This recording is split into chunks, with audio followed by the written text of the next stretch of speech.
औज़ुबिल्लाहिमिनश्शैतानिर्रजीम बिस्मिल्लाहिर्रहमानिर्रहीम। फातिमा किचन में आपको वेलकम कहते हैं। आज हम बनाने जा रहे हैं पटाटो स्नैक्स।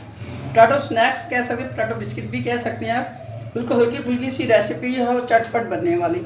उसके लिए मुझे एक प्याली आलू ले लें, उबाल के मैंने इसको मैश कर लिया। 4 से 5 चम्मच है ये जनाब उसके सफ़ेद आटे के मैदे के। थोड़ा सा इसके अंदर जाएगी एक सब्ज़ी मिर्च और थोड़े 2 से 3 पत्ते धनिया के हैं। मायनीज उसको मैश करने के मिक्स करने के लिए थोड़ी सी काली मिर्च है, ज़ीरा है और नमक है। तो इसको शुरू करते हैं काम करना। अब एक बाउल लेते हैं, इसमें आलू डाल देते हैं,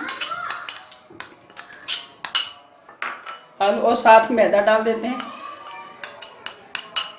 साथ ही हमारे पास काली मिर्च, ज़ीरा और नमक का ज़्यादा मसाले इसके अंदर नहीं जाते और इनको अच्छी तरह से मैश कर लेंगे, मिक्स कर लेंगे। 15 मिनट हो गए मुझे इस आटे को बनाए हुए आलू के साथ। अब मैं इसी तरह इसको इसे यहाँ फैला के इसके छोटे छोटे से बिस्किट बना लूँगी।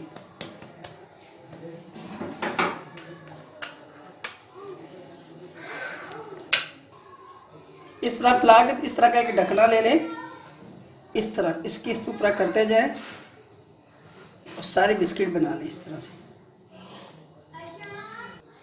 इस तरह से सारे पीस कर लें जितने आप बनाना चाहते हैं। इस तरह अगर कोई शेप और देना चाहते हैं तो ऑफ दे लें। अब इसको मैंने ऑयल पहले से गर्म करने के लिए रख दिया। अब मैं इसे फ्राई पैन उसमें डालूंगी ऑयल में। अब मैं इसे एक एक करके फ्राई पैन में डाल दूंगी। ऑयल को ना ज़्यादा गर्म होना चाहिए ना ठंडा होना चाहिए, बस दरमियानी हीट पे कर लें। एकदम से करेंगे ज़्यादा गर्म ऑयल होगा तो वो भी जल जाएगा। इस तरह दरमियानी आँच पे इसको फ्राई कर लें।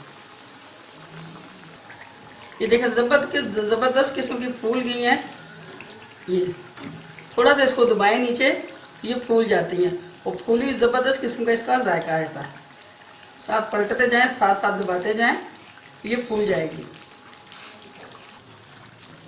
तैयार हो गई है। मैं इसे डिश आउट करती हूँ और साथ ही इसका मसाला तैयार कर लेती हूँ। स्नैक्स हमारे तैयार हो चुके हैं। अब इसको मिक्स करूँगी। इसके अंदर ये जो हमारे पास एक छोटी सी सब्ज़ मिर्च है और थोड़े से धनिया के पत्ते।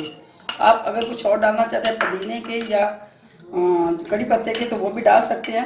इसको अच्छी तरह मिक्स कर लेंगे और इसके ऊपर एक पे लगाएंगे, इस तरह लगा के और दूसरा इसके ऊपर रख देंगे इस तरह। ये आपका एक तैयार हो गया। इस तरह हम सब पे लगाते जाएंगे।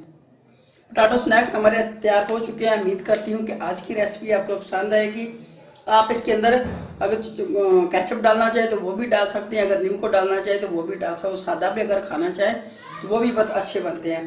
तो उम्मीद करती हूँ कि आज की रेसिपी आपको पसंद आएगी। पसंद आए तो आगे शेयर भी कीजिएगा और लाइक भी कीजिएगा और मेरे चैनल को सब्सक्राइब भी कीजिएगा। जिन लोगों ने किया उन लोगों का बहुत शुक्रिया। मिलते हैं इंशाल्लाह किसी नई रेसिपी के साथ। तब तक के लिए अल्लाह हाफिज़।